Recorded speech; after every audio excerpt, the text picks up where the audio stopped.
presenting radio's foremost laboratory of new writing and production techniques, the Columbia Workshop. Today, approximately 1 year after the death of President Roosevelt, the Workshop looks back to the speech he wrote, but never delivered.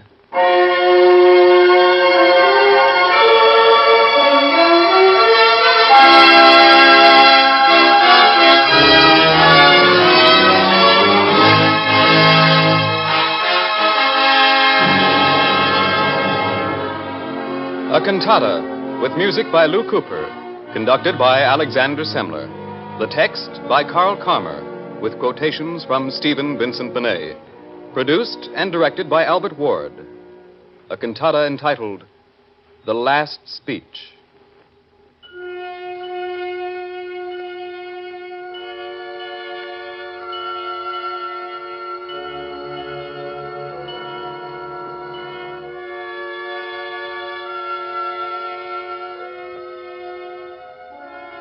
This is a good place to remember him.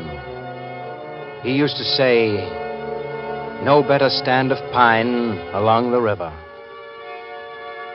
This is a good place to remember him while the sun of afternoon sifts through the branches and the smell of April is in the air. They brought him through the towns, through the gray streets, and those he loved were grieving. Voice answered voice until the sprawling cities were troubled hives of sound. Now let the silence, the amber quiet of these sun-stained trees have its say. There is no grieving here, only the sure knowledge of continuing. This is a good place to remember him.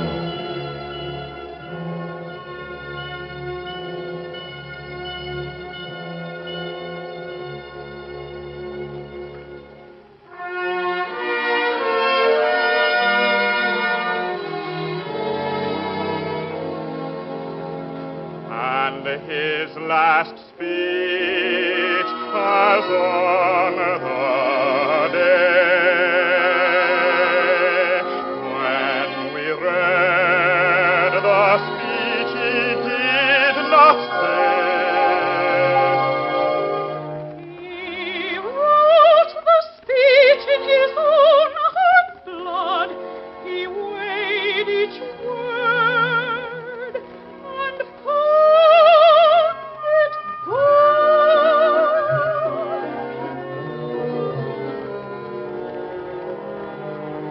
What words were there? Who wrote them? A country squire from Hyde Park, who never failed the people, and whom the people won't fail.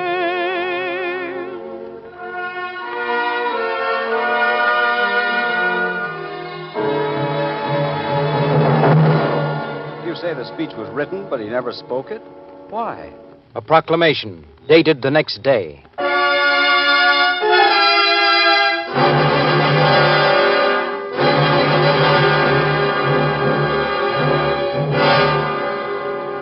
From us has been taken the immortal spirit of Franklin Delano Roosevelt, the 31st President of the United States.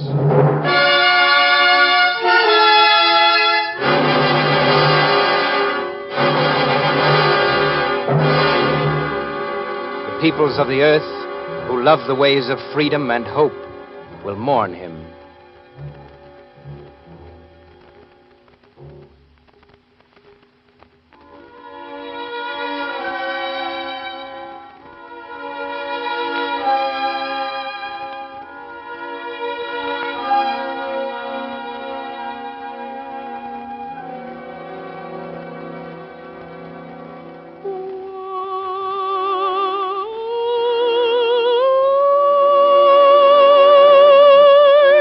Did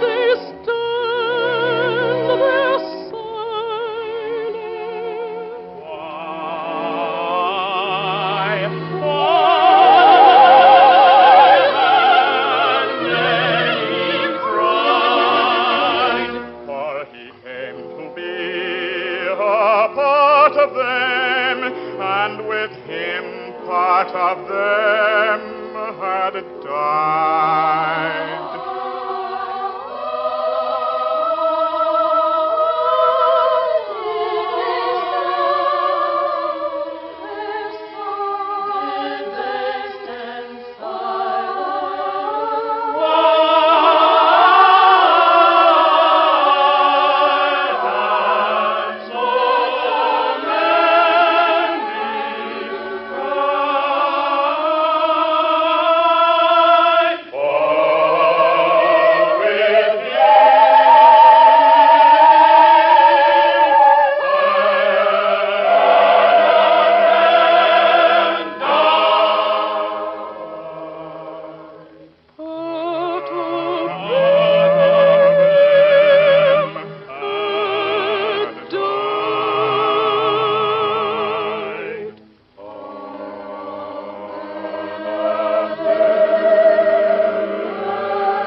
When the people lost their president, their grief was for a friend whose warm voice had spoken to each of them.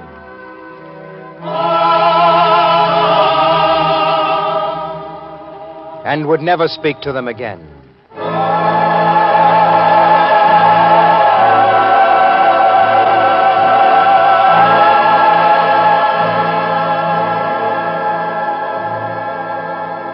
It was their turn to speak.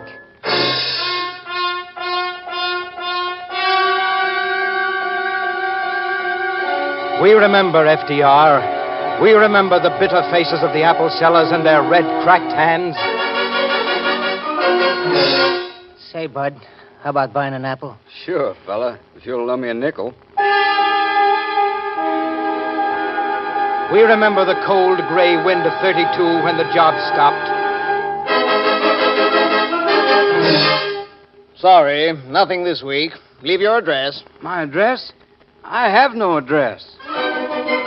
And the bank stopped, and the merry-go-round broke down. Funny. Never had 2 cars in my garage. And finally, everything seemed to stop. The whole big works of America bogged down with creeping panic. And nobody knew how to fix it, while the wise guys sold the country short. Till one man said, and we listened.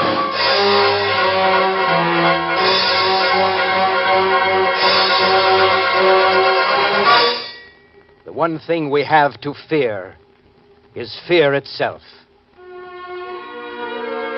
Well, it's a long while since then, and the wise guys may not remember. But we do, FDR. We remember some other things. We remember the home saved. And the crop saved. And the courage put back in men's faces. We remember you said from the start, I don't expect to make a hit every time I come to bat. And sometimes you struck out, and we knew it. But we know the batting average, too.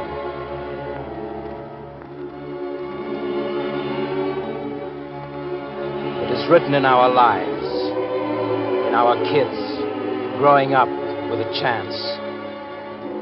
It is written in the faces of the old folks who don't have to go to a poorhouse. It is written in the earth of the Tennessee Valley, the contour plowing that saves the dust-stricken land, and the lights coming on for the first time on lonely farms.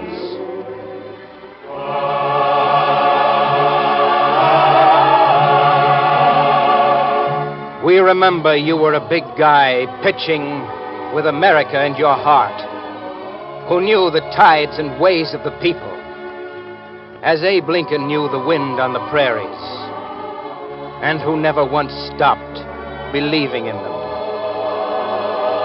A slow, tenacious memory of the people, somehow holding on to the Lincolns, no matter who.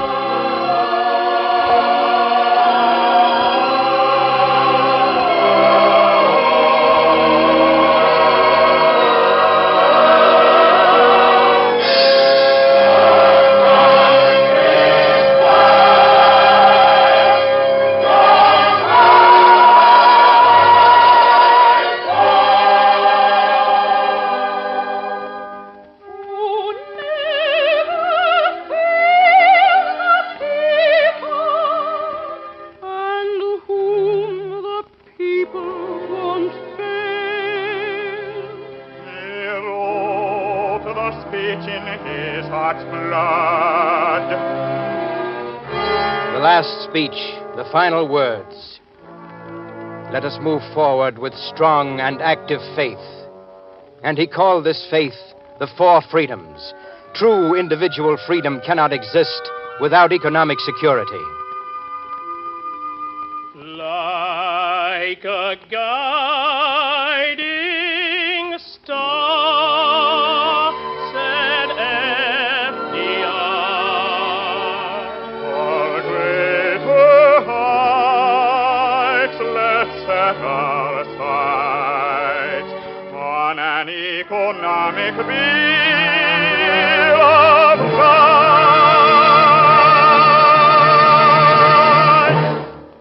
Human rights? Seems I've heard about those before, but maybe not. Like the right of freedom from want. Like the right of freedom from fear. Like the right to feel like an equal. Secure from year to year. Said FDR, like a guiding star. Like a guiding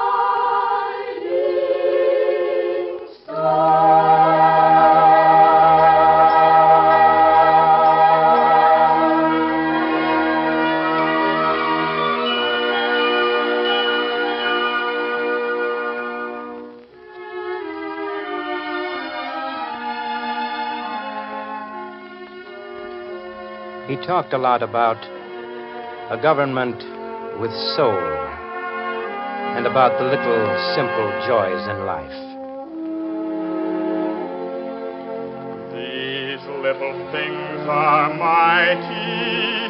The little things are dear.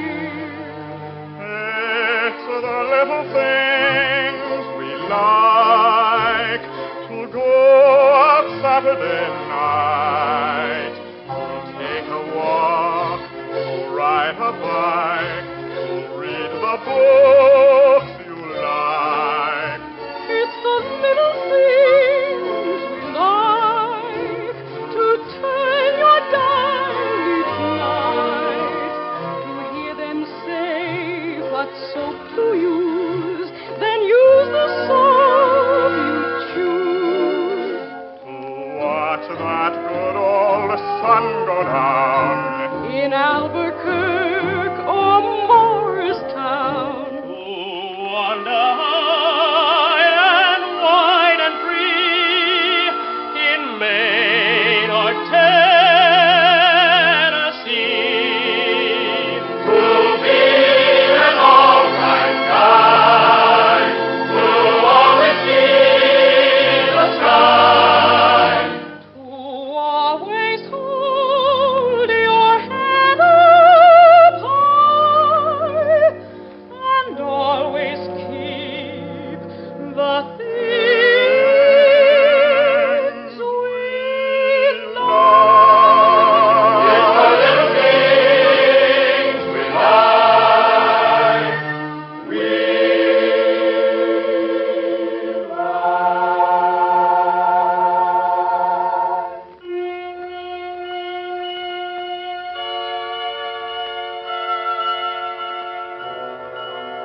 This is a good place to remember him. In this patch of wood, where in summer quiet he used to dream dreams and visions of an America he foresaw.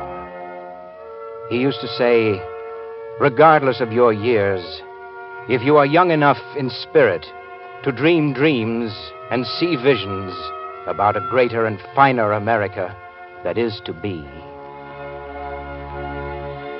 If you are young enough to believe that poverty can be greatly lessened, that peace at home and abroad can be maintained, that one day a generation may possess this land, blessed beyond anything we now know, blessed with those things, material and spiritual, that make men's lives abundant, if that is the fashion of your dreaming, then I say, hold fast to your dreams. America needs it.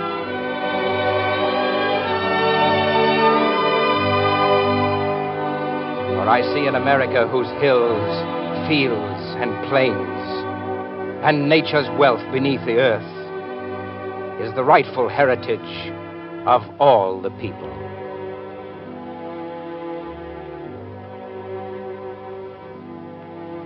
I see an America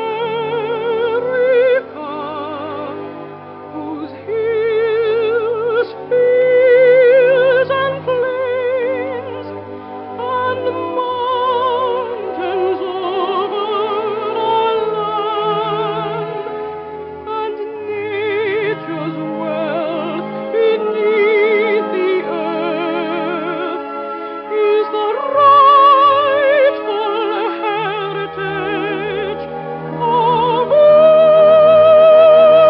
the people.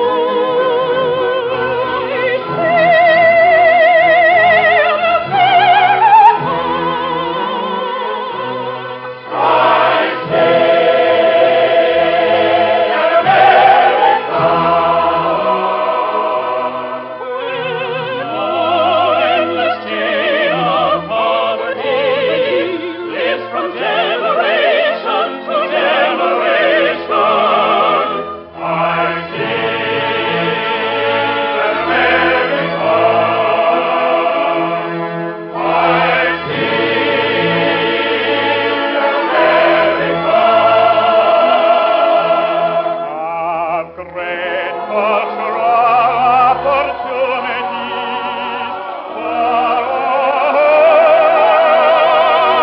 its people.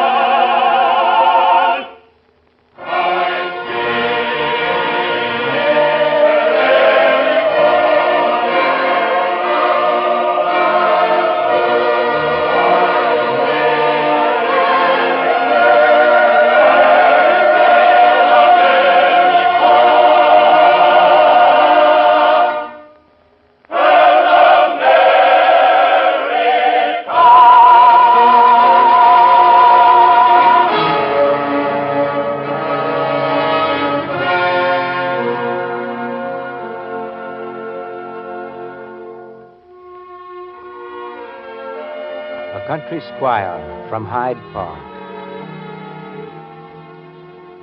Who never failed the people, And whom the people won't fail. A country squire from Hyde Park with a Harvard accent.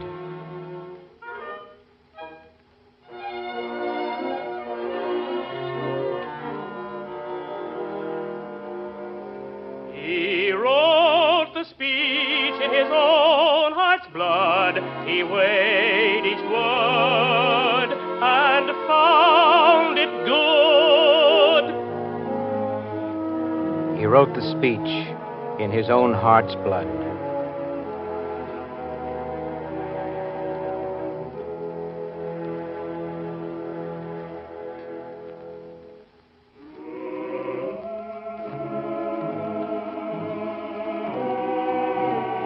I ask you to keep the faith. If civilization is to survive, we must cultivate the ability of all peoples of all kinds to live and work together in the same world at peace. And to all Americans who dedicate themselves with us in the making of abiding peace, I say,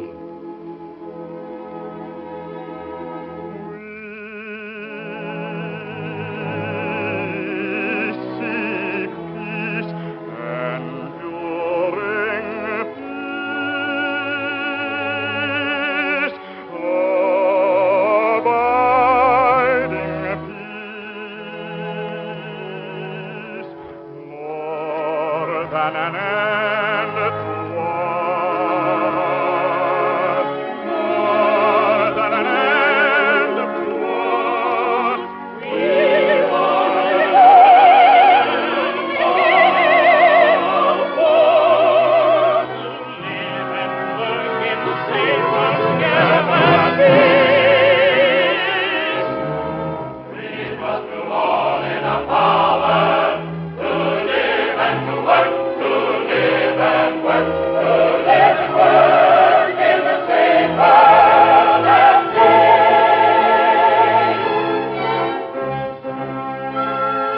In the last speech, the undelivered speech, he reminded us, today as we go forward against the terrible scourge of war, we go forward towards the greatest contribution any generation of human beings can make in this world, the contribution of lasting peace.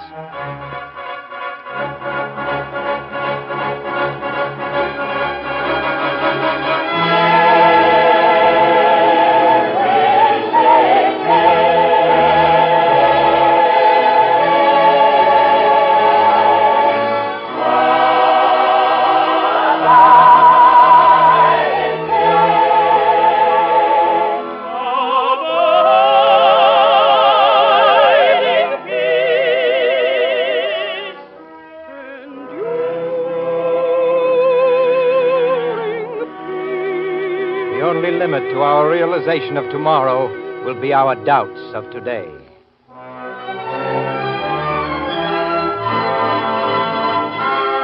Let us move forward with strong and active faith.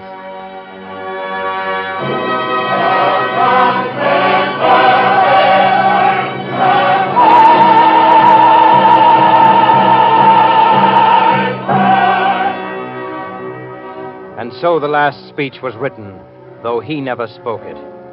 He led us to battle. And he fell.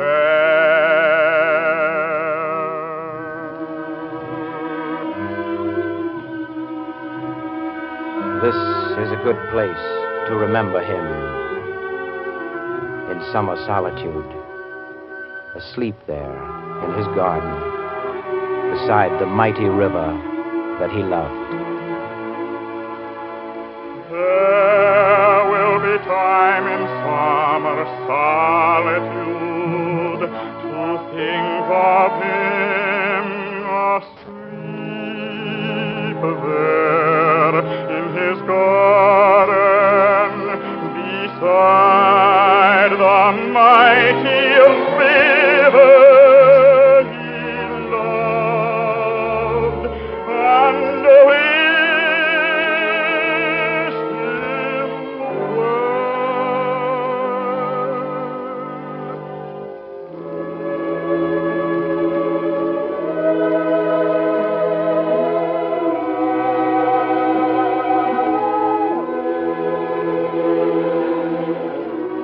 Perhaps then we shall hear his voice, and he shall say to us, keep up the fight against the selfishness of men, the empty posturings of class and race, the greed for power that drives great nations mad.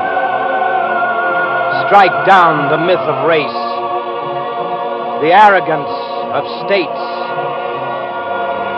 We have our chance now for a peaceful world where men of all the peoples may be my friends.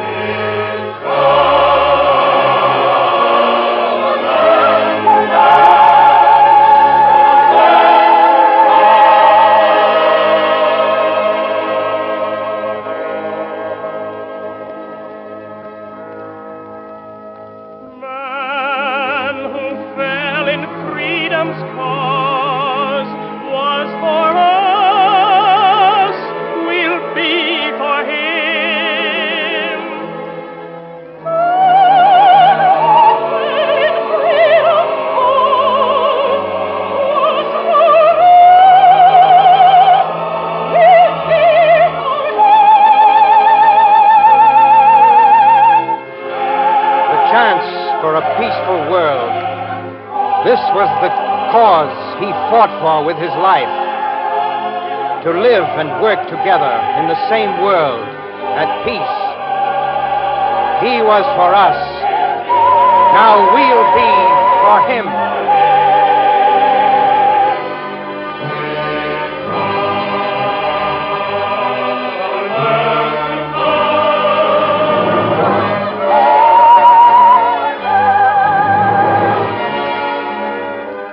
Strike hard. Keep up the fight. Now we shall be for him.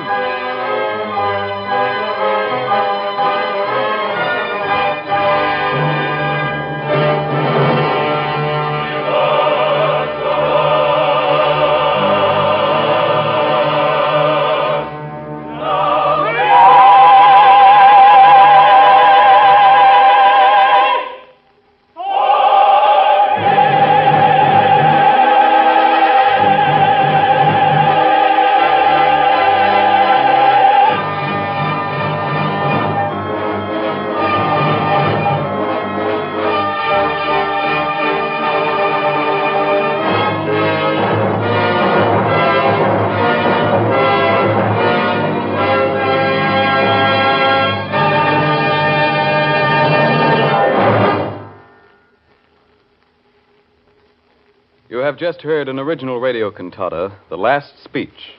The music was by Lou Cooper and arranged for orchestration by Curtis Beaver. The libretto was written and arranged by Carl Carmer with quotations from Stephen Vincent Benet. The narration was by Eric Dressler, and the solo singers were Eileen Farrell, Evelyn Payson, Tivis Wicker, and Robert Marshall. The orchestra was conducted by Alexander Semler, the chorus by Norman Luboff. Albert Ward produced and directed The Last Speech for the Columbia Workshop.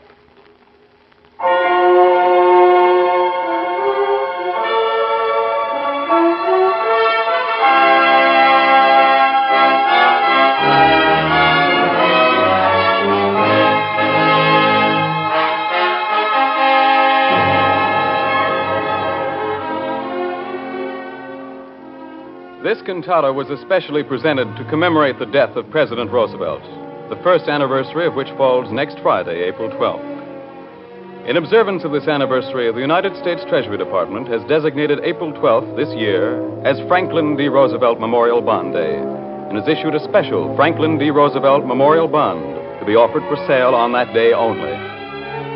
The purpose of this is to give all Americans an opportunity to pay tribute to the memory of our wartime president in a way he would most have preferred, by investing in the future of their country and helping to make its post-war financial structure secure.